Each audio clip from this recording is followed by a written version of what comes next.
you know I love Elizabeth Taylor fragrances, and you know people always relate White Diamonds to Elizabeth Taylor, but originally it was Passion by Elizabeth Taylor, and then there was Passion for Men. You know the whole storyline. You know how much I love all of that.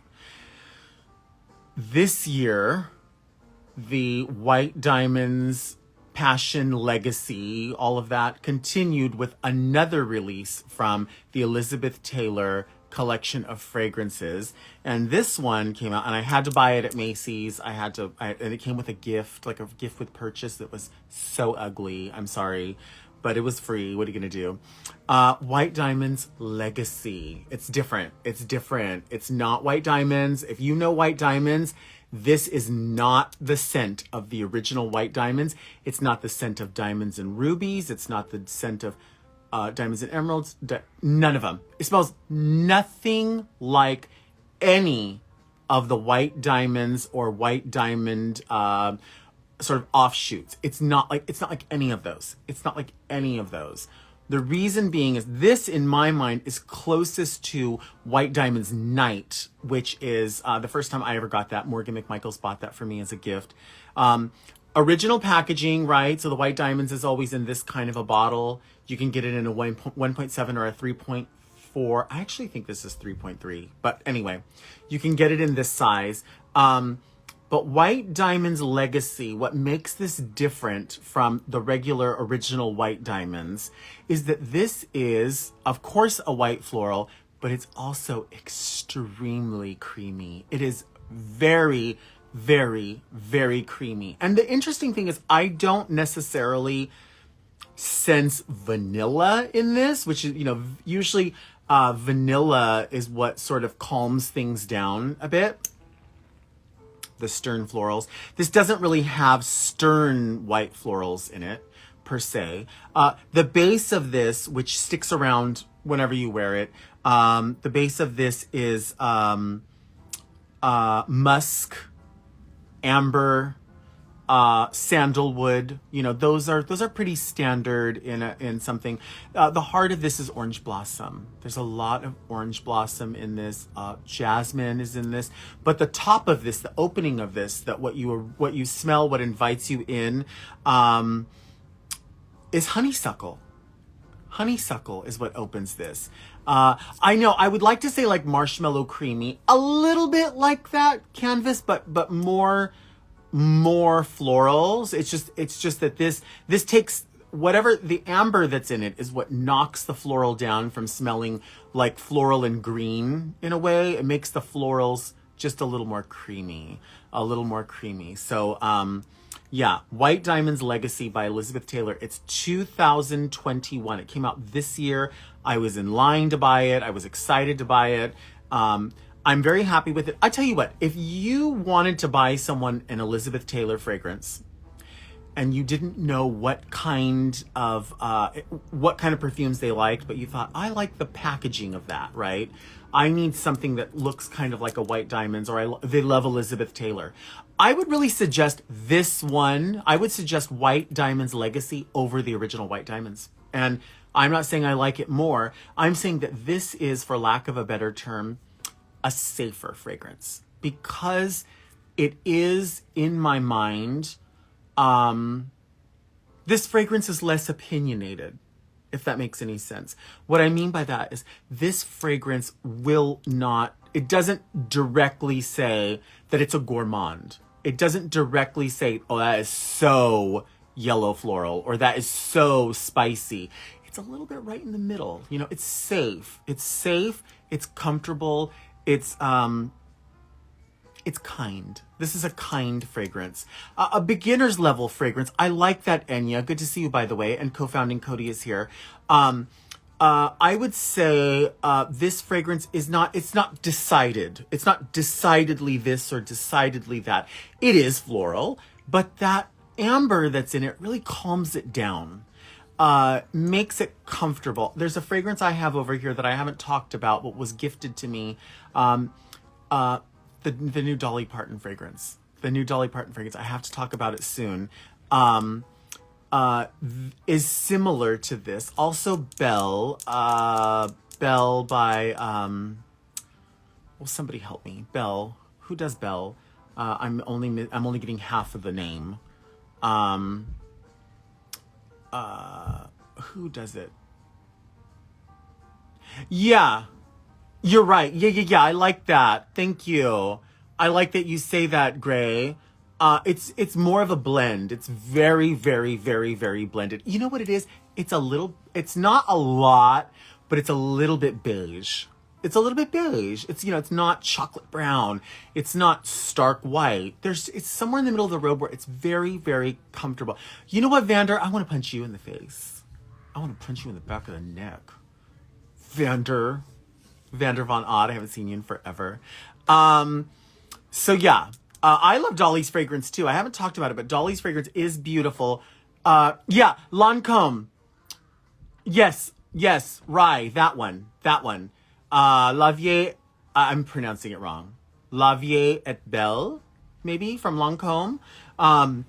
Very that. You know what I'm saying? Safe, comfortable, it's inviting, it's a kind fragrance, and it's something that you could gift someone who didn't know much about fragrance and know that most likely they're going to wear it. They're not going to go, ooh, that's so spicy, or ugh, that's so green. I'm not green.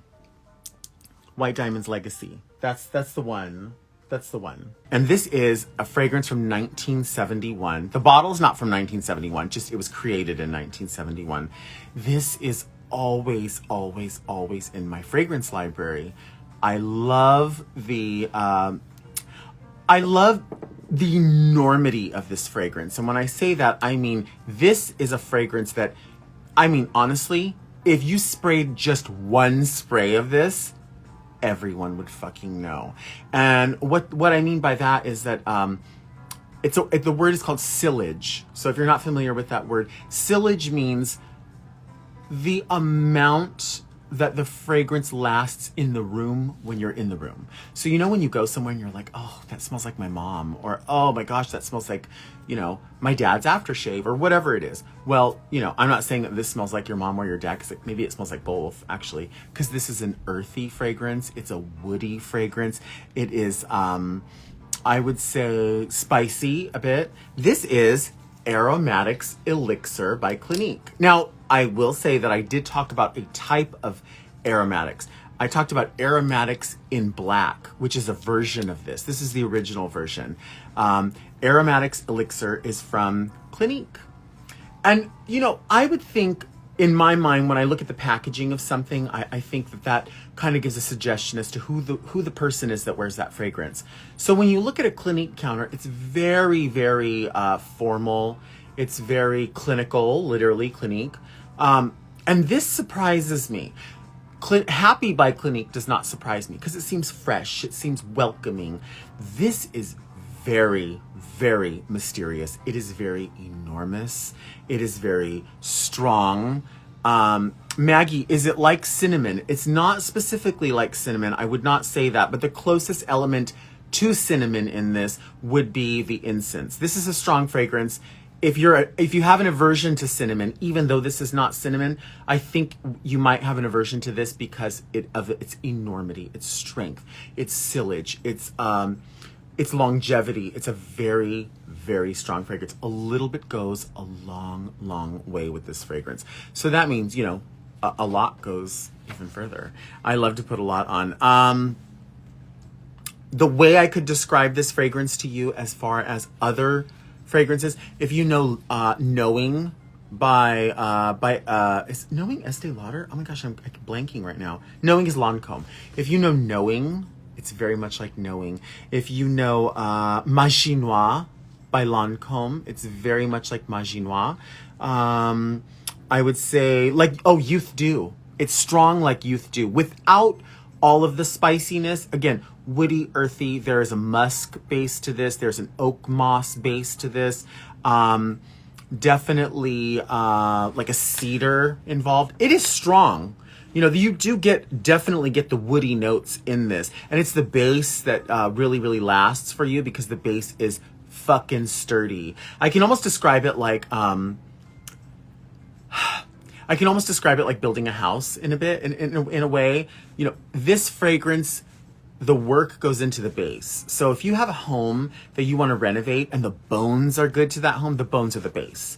The bones of this fragrance are the base. And that is definitely the patchouli, the musk, the oak moss, the incense. The heart of this is floral. So there are florals, the carnation and like maybe orris like is in there, but the top is interesting because the top is like sage. So it opens with, you're gonna get sage, you're gonna get chamomile, you're gonna get a bit of that, which usually the heart of a fragrance is where you get a lot of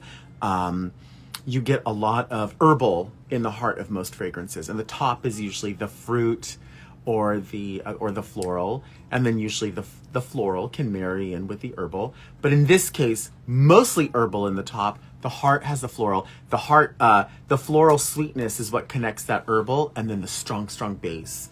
So this is for me, for my money, and it's not expensive. Clinique fragrances are not terribly expensive. And when I say that, I just mean, I'm not saying they're $1, but they're not a few $100s like some fragrances.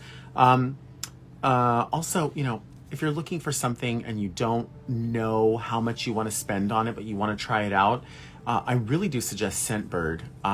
My friend Lindsay, who might be on here, got me a subscription to Scentbird, and I was able to try out some other fragrances that I had never tried before. Like I recently tried a Christian Siriano fragrance. I think it's called Silhouette. It's lovely. It is so lovely, and I'll talk about that soon. But if you like something strong, and this I think has that that reputation that some people have when they say, "Oh, that smells like an old lady. Oh, it smells like an old lady." It does. It does smell like an old lady. It smells like a wise old lady. It smells romantic. It's mysterious. It's definitely mysterious. It is powerful. This is not for somebody who is not familiar with fragrance. Don't buy this if you're trying to buy this for somebody and go, "Oh, I don't really know what they wear. I think I'm going to buy that because I saw the bottle and it was pretty." Do not waste your money. You buy this for somebody who always wears fragrance and has a lot of it. That's who wears this. Somebody who loves it really, really, really, really strong. So check that out.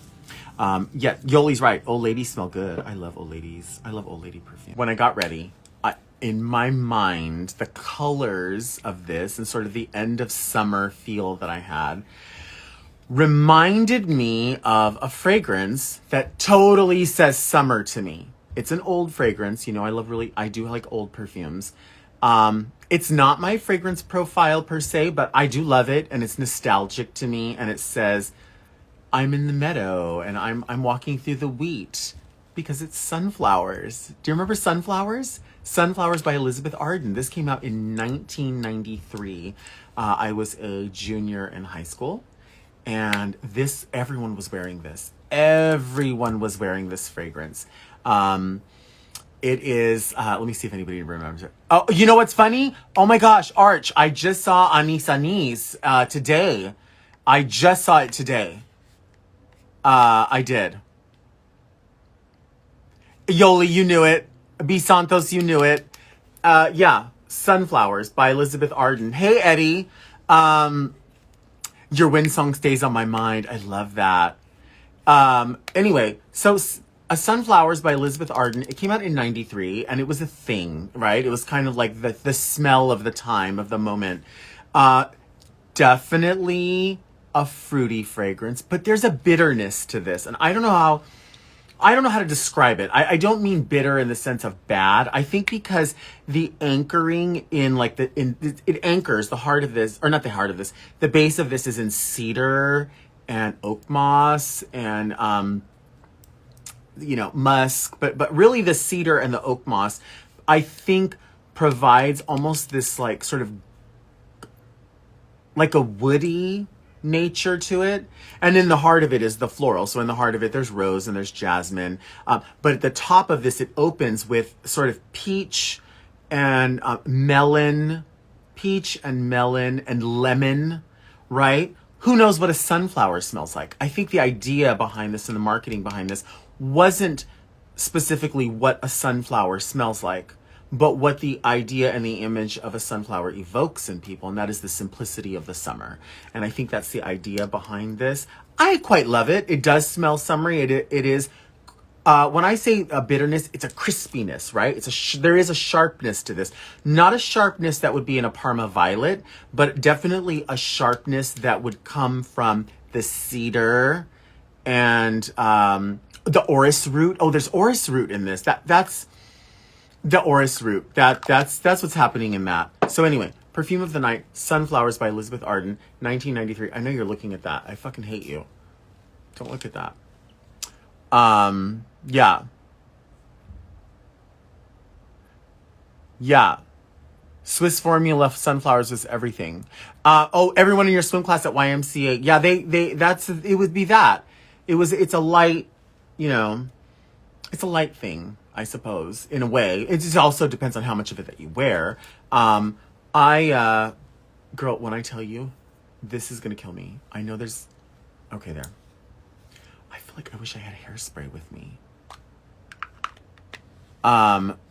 But anyway, Sunflowers is gorgy. I like it. There's actually, because I'm crazy, I have like 2 other versions of this. I have 2 other versions of Sunflower. And I don't mean the knockoffs.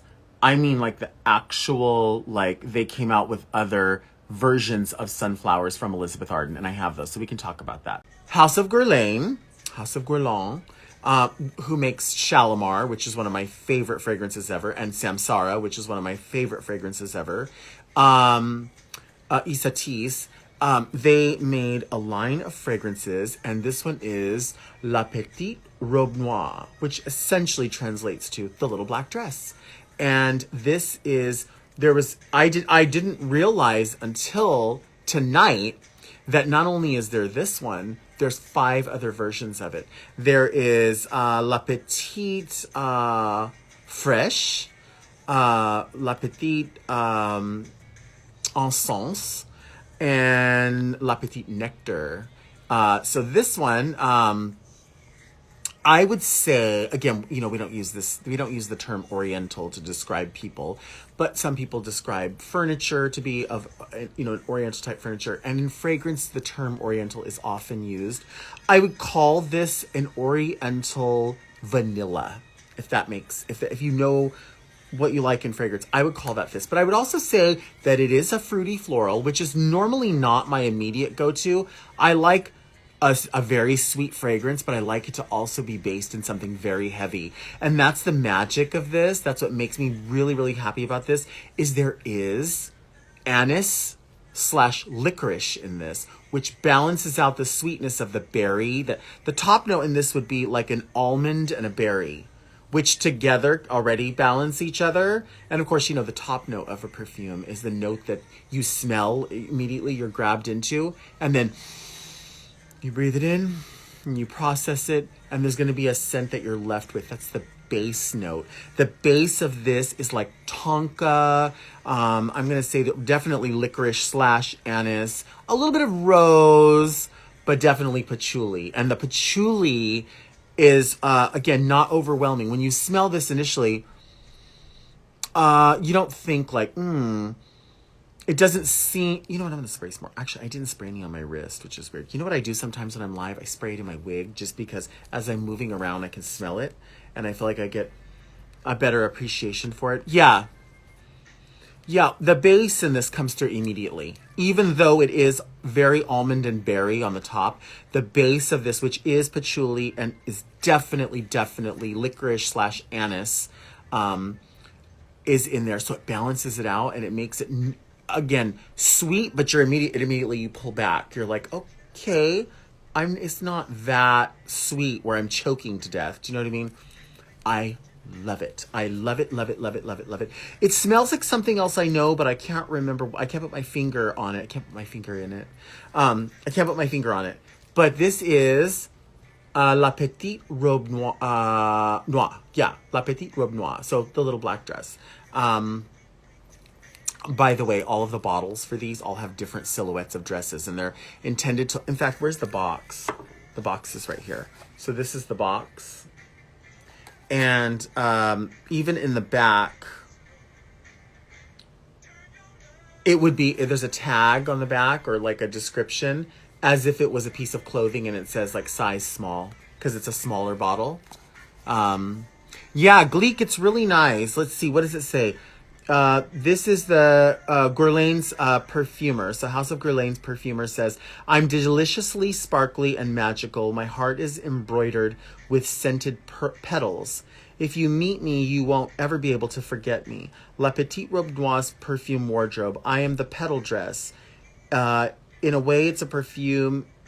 In a way, oh, this is nice. In a way, perfume is an invisible dress. I have never heard of that. Playing on us dressing ourselves is to reveal our personalities. I do think fragrance definitely reveals your personality quite a bit, which must mean that I have I must have multiple personalities, which I don't, that doesn't surprise me or shock me. I am an Aquarius. My birthday's in 2 weeks, just saying. But you can, RuPaul always says, you're born naked, the rest is drag. Everything you put on projects something. And I definitely think it is so true about fragrance because, I'll tell you, when I wear, I have my signatures that I like to wear. I've talked about this before. Youth Dew by Estee Lauder, Mackie by Bob Mackie, Opium, Chanel, Coco Chanel, also Chanel No. 5, but Coco Chanel.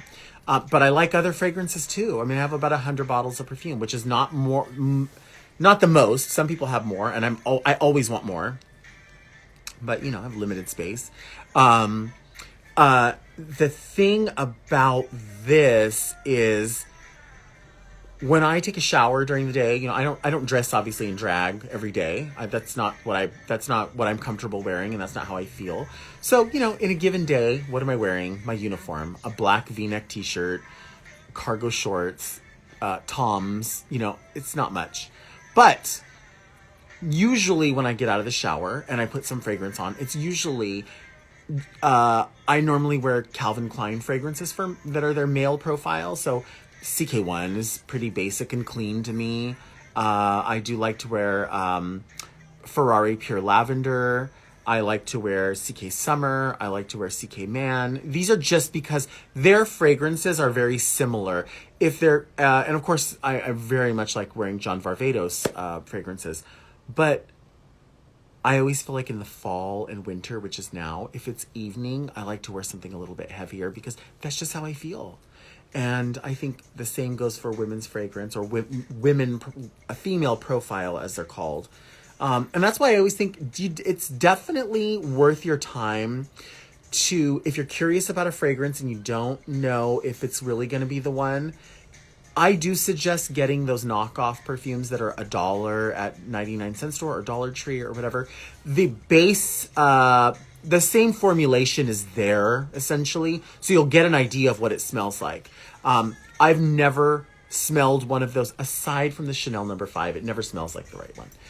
But, all of those, if you like, you'll love, they smell relatively like what the real one smells like, so you'll get an idea.